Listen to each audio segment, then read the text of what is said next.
तो आज हम डिस्कस करेंगे रदरफोर्ड एटॉमिक मॉडल के डिफेक्ट्स, ठीक है, कि उसमें क्या कुछ डिफेक्ट्स थे। ऑल्दो ही प्रूव दैट के plum pudding theory was wrong, plum pudding theory को इसने रॉन्ग प्रूफ कर दिया।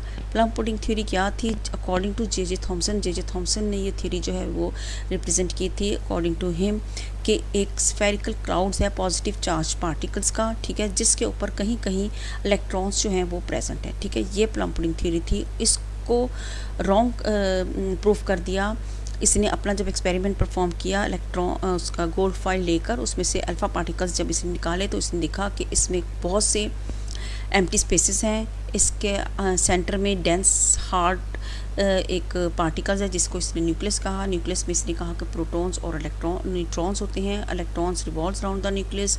प्रोटॉन्स और न्यूट्रॉन्स न्यूक्लियस में होने की वजह से इनको प्रोटॉन्स और न्यूट्रॉन्स को न्यूक्लियॉन्स कहते हैं। ये हमने सारा इसके रिजल्ट्स में डिस्कस कर लिया हुआ है, ठीक है। इसके बावजूद कुछ इसके डिफेक्ट्स थे, जिसमें नंबर 1 डिफेक्ट था इसका ये था कि according to him, according to classical theory of radiations के इलेक्ट्रॉन्स जो हैं वो रिवॉल्व्स करते हैं around the nucleus in spiral form. अगर इलेक्ट्रॉन्स जो हैं इन स्पायरल मूवमेंट में मूव कर रहे हैं न्यूक्लियस के अराउंड, तो इट्स मीन कि एक वक्त टाइम ऐसा आना चाहिए कि electrons should be collapse, electrons should be fall into the nucleus, electrons को न्यूक्लियस के अंदर आके गिर जाना चाहिए, ठीक है। लेकिन ऐसा नहीं होता, एटम्स आर स्टेबल, ठीक है। ये इसका एक डिफेक्ट था कि ये कहता था कि एनर्जी जो है ये कंटिन्यूसली अगर इमिट और रिलीज़ करते हैं, इट्स मीन कि ये जो है वो स्पाइरल फॉर्म में मूव कर रहे हैं और एक टाइम ऐसा आना चाहिए कि इलेक्ट्रॉन्स जो हैं should be fall in the nucleus ultimately. लेकिन ऐसा नहीं होता, हम देखते हैं कि एटम जो है वो स्टेबल है, ठीक है।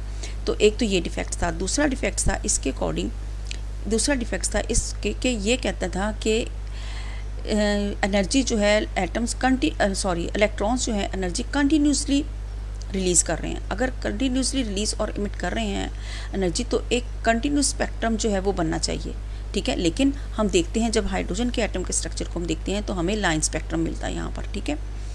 लाइन स्पेक्ट्रम मिलने की वजह से इसका ये भी इसकी एक जो था डिफेक्ट्स, इसकी थ्योरी में एक ये भी डिफेक्ट्स था, ठीक है। तो अब इन डिफेक्ट्स को देखते हुए साइंटिस्ट ने डिफरेंट एक्सपेरिमेंट को देखते हुए इन्होंने कहा ठीक है, इसने बता दिया electrons revolve the nucleus, empty spaces भी होती हैं और सारा कुछ ठीक है। लेकिन कुछ डिफेक्ट्स इसको नज़र आ रहे थे, वो जो डिफेक्ट्स हमने भी डिस्कस किए। तो इन डिफेक्ट्स को लेते हुए साइंटिस्ट के दिमाग में कुछ क्वेश्चंस जो हैं वो अरेज हुए। क्वेश्चंस क्या थे? How can an atom collapse और व्हाई आर एटम स्टेबल? कहता है क्या वजह है कि एटम्स जो हैं वो स्टेबल क्यों रहते हैं और क्यों कोलैप्स हो सकते हैं। और एक और क्वेश्चंस भी था, why does an atom give line spectrum? Atoms जो है ये लाइन स्पेक्ट्रम क्यों दे रहे हैं, जबकि कहता है कि एटम जो है कंटिन्यूसली एनर्जी रिलीज़ कर रहे हैं, तो ये लाइन स्पेक्ट्रम क्यों बन रहा है? कंटिन्यूस स्पेक्ट्रम बनना चाहिए। इन क्वेश्चंस को भी डिस्कस करने के लिए कुछ scientist consider there must be another model of atom, क्योंकि साइंटिस्ट ने कहा कि एक और मॉडल भी एटम का होना चाहिए। बेशक हमें पता चल गया कि एटम्स का स्ट्रक्चर ऑफ एटम पता चल गया, उसमें इलेक्ट्रॉन्स, प्रोटॉन्स और न्यूट्रॉन्स की तादाद में पता चल गई।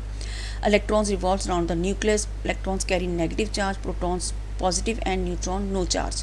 Neutrons and protons lie in the nucleus and electrons revolve around the nucleus, ठीक है। तो ये सारा हमें स्ट्रक्चर इसका पता चल गया। जहाँ पर प्रोटॉन्स और न्यूट्रॉन्स रहते हैं उसको हम न्यूक्लियस कहते हैं। न्यूक्लियस हार्ड एंड डेंस होते हैं और सेंट्रल पार्ट होता है ऑफ एटम का, ठीक है। ये सारे डिस्कशन हो गई। और and very empty spaces present in the atom, ये भी हमें पता चल गया। और हमने जो रिजल्ट में डिफरेंट देखे, ठीक है, ये सारे हमने पता चल गए। लेकिन इसके बावजूद भी कुछ पॉइंट्स ऐसे थे जो क्लियर नहीं हो रहे थे। इलेक्ट्रॉन्स अगर कंटिन्यूसली इसके रिवॉल्व्स करते हैं अराउंड द न्यूक्लियस, तो इनकी एनर्जी क्या होती है? जब ये एक ऑर्बिट से दूसरे ऑर्बिट पे जाते हैं तो एनर्जी क्या होती है? और ये किस वैलेंसी से, किस स्पीड से रिवॉल्व्स करते हैं अराउंड द न्यूक्लियस, ठीक है। तो इन सारे क्वेश्चंस के आंसर देने के लिए नील बोर्ड्स ने इसको एक्सप्लेन करने के लिए एक और थ्योरी, एक और मॉडल जो है वो प्रेजेंट किया। उसको हम नेक्स्ट लेक्चर में डिस्कस करेंगे। ओके।